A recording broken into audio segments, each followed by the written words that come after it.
Hay una manera de poder expresar el profundo sentimiento.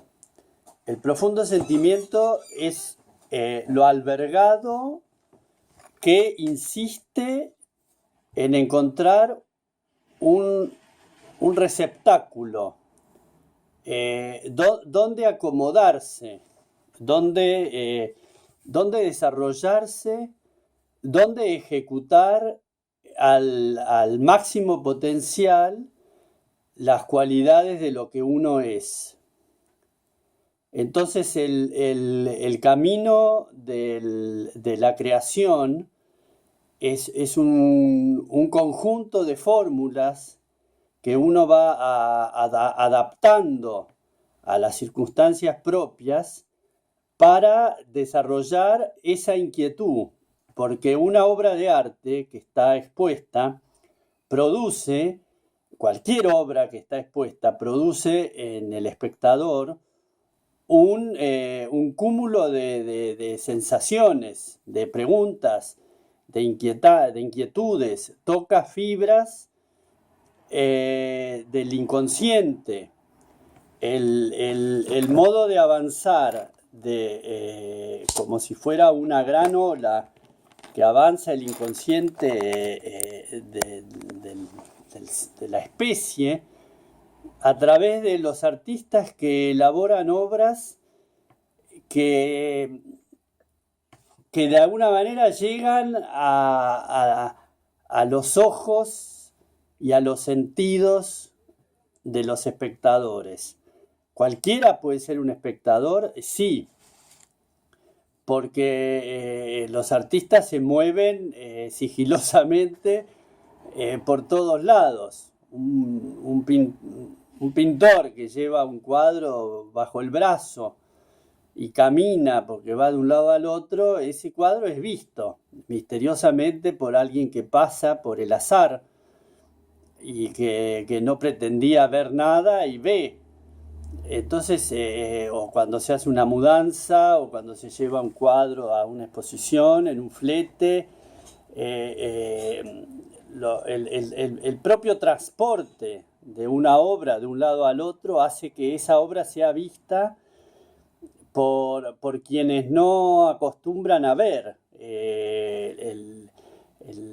La persona que no va, que no acude, que no tiene la inquietud o el arranque propio para ir a ver específicamente una obra a tal lugar. Entonces, el concepto de que los artistas movilizan una red que se mueve y que va generando una vida propia y carga de estímulos a una sociedad. Y la sociedad, ¿para qué quiere esos estímulos? Porque es un equilibrio, es una función, como en una colmena de abejas, distintas funciones. Hay una función que es el arte, existe hace muchos años. Hay rastros, y esos rastros generan interrogantes, a veces sin respuesta. Entonces es que uno como artista, ¿qué quiere? ¿En qué anda uno? ¿En qué cuota de misterio está metido uno al meter la vida dentro de esta actividad? Pero ¿es una actividad en sí misma o es una propia energía que se mueve sí o sí, a veces forzando las apatías, o porque el mundo avanza y tiene muchos conflictos, pero inclusive las obras en las guerras y en las situaciones más dramáticas se aprovecha para robarlas y aunque se aproveche para robarlas en circunstancias dramáticas, esa obra es vista, es desmantelada por alguien, o sea, hasta en los sucesos más incómodos de la humanidad, aparece el arte en los lugares más insólitos. Es como si fuera que está ahí esperando aconteceres. Entonces, el artista puede darse el lujo de frenar, de angustiarse, de quejarse porque no es comprendido, eh, de amenazar internamente a su ser, que si esto no anda se hace otra cosa, porque uno en este camino del arte, si a mí me ayuda la comprensión total. Cuanto más comprensión yo puedo tener sobre el tema, todos aquellos escollos que aparecen naturales, que en definitiva es el escollo que es bastante universal a los artistas de la problemática económica, porque en realidad el artista y en la historia es como un común denominador. Bueno, ¿quién banca al artista? ¿Quién es su mecenas? ¿Qué hace el artista si no tiene materiales? La angustia de las vidas de los artistas bohemios. ¿Por qué bohemio se dice un artista? Porque sigue siendo artista a pesar de que las circunstancias externas no le favorecen. Y sin embargo se sigue.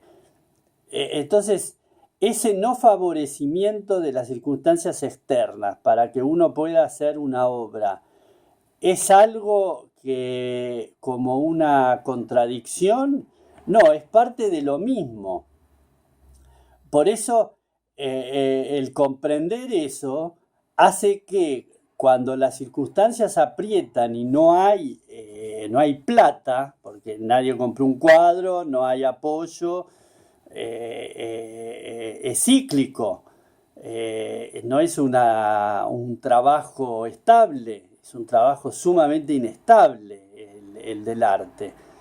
Eh, en la experiencia que yo puedo ver de mí, a veces hay, a veces no hay.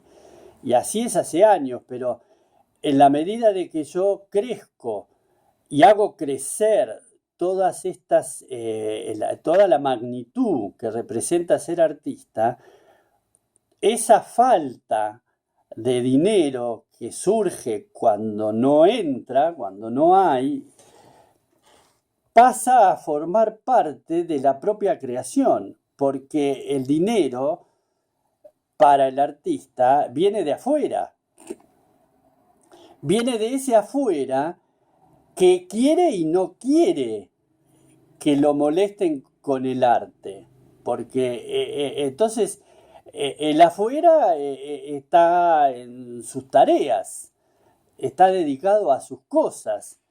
Entonces, la intromisión del artista sobre el afuera, que por un lado introduce su obra, pero por otro lado introduce el factor apoyo, que me apoyen, que me compren, o que aparezca un mecenas que me banque, que me compren los materiales, que me paguen las cuentas. Entonces, la intromisión del artista sobre el afuera es tremenda. Y el afuera reacciona como reacciona. A veces quedan artistas librados totalmente al azar, sin ninguna posibilidad, porque no hay. Y a veces yo mismo, a veces hay, a veces las posibilidades no existen. Y no hay materiales y se acabó, no se puede trabajar. Y entonces eso es algo que está separado del hecho de ser artista, no, está unido, porque está en la historia. Entonces, la comprensión La comprensión del sistema artístico en su totalidad hace que las dificultades no son dificultades, porque eh, en una tela misma que uno está pintando están las dificultades exactas. Porque, ¿qué me da la tela o la obra que yo estoy ejecutando? ¿Me da tranquilidad? ¿Me da seguridad? ¿Me da todos los elementos servidos? A veces no te da nada y queda la angustia de toparse contra algo que no se puede resolver. Y sin embargo uno no agarra la tela y la rompe y la quema y la tira. A veces sí, porque genera un desconcierto. Bueno, el afuera funciona prácticamente como espejo. El afuera es el espejo del proceso creativo. Entonces yo adapto, tengo que adaptar. Tengo que adaptar los sucesos en su totalidad.